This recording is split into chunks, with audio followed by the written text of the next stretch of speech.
Alright, magandang araw mga ka-tracker. Welcome sa ating YouTube vlog. For today's video, so meron kami ditong ilalabas na unit. So ipakita ko lang para magkaroon kayo ng idea and reference sa ganitong unit. Kung sakali mang bibili kayo or interested kayong makakuha ng Japan Surplus. So ito, dalawang unit.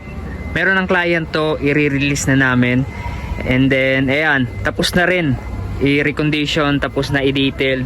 Ayan, malinis na, makintab na, di ba? Nakikita nyo naman. So, ayan, ikutan natin. Pero bago yan, kung bago ka lang sa aking YouTube channel at hindi ka pa nakaka-subscribe, mag-subscribe ka na. And then, pakipalo na rin ang aking FB page, Tracker Moto. Alright, so, itong unit ay mini dump. Ayan, mini dump truck. So, yung isa, drop side naman na 14 feet ang haba. So, ikutan natin.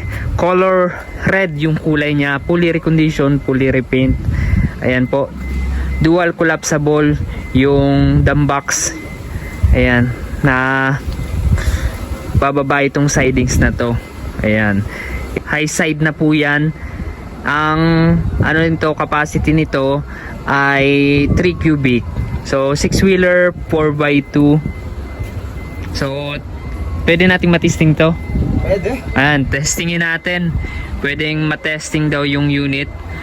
So, meron tayo dito ang kasama, quality control inspector.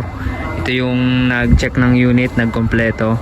So, ayan. So, ikutan muna natin. Naka 5 stud, steel rim, lock type na Japan Surplus tires yung mga goma.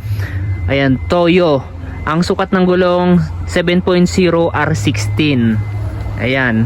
Naka lip spring suspension, naka brake drum harap likod, and then Kuba chassis yung chassis natin.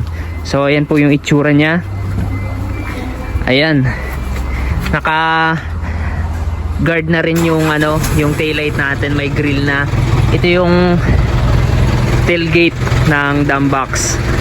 So ayan po yung itsura, pinandar na, diba? Pogi na to. So complete electrical lights and accessories.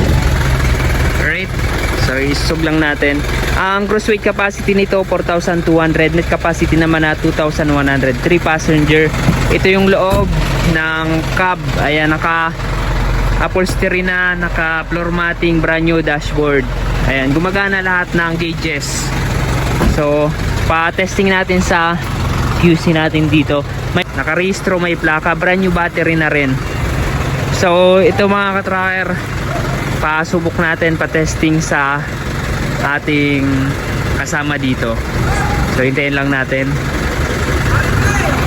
Ayan, patras muna natin para buwelo kapag inoperate natin yung dump box. And then tingnan rin natin yung makina.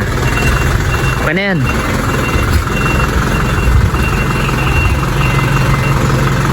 Ayan, diba, pogi. So dito lang yan. Kung naghahanap kayo ng ganitong unit, punta lamang kayo dito. Hanapin nyo lang ako, Deonopia. Ayan. So yan po yung ating dump box. Ayan yung, diba? Solid yan yung mga fittings niyan. May mga grease rinasaan namin, diba? Ayan, solid. Ayan po yung itsura ng ating chassis. Ayan yung dump box. Yung makina, manual ba yung makina nito? Manual. Correct 1 inline injection pump. Ayan, solid, diba?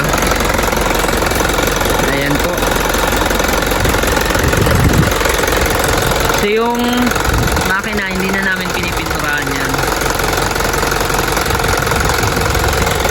Ayan, diba? Walang talsik. Ayan, all goods na. So ang kakapal ng gulong, diba? Makapal po yung gulong namin na nilalagay dyan. Okay na. So ayan mga ka-tracker, pwede na natin i-deliver to. So ayan mga ka-tracker, yung sample unit namin para makita nyo yung gawa namin dito. Dito mga ka-tracker, kung kukuha kayo ng truck, so yung mga available unit namin dito ay as is condition. Na-convert lang yung manubela pero yung pintura, yung lahat, yung body, yung cab as is na talagang urig Japan. CBU unit po yung mga unit namin dito. Alright, so ayan, all goods na, pwede nang i-deliver, diba? So solid yan mga ka-tracker. So yung isang unit nandun, drop side naman yon. So ayan mga ka-tracker, kung nagustuhan nyo tong truck na to, paki-like naman and mag-subscribe na kayo kung hindi pa kayo nakaka-subscribe. Ayan, paki-follow na rin ang aking FB page. Maraming salamat, God bless, bye bye.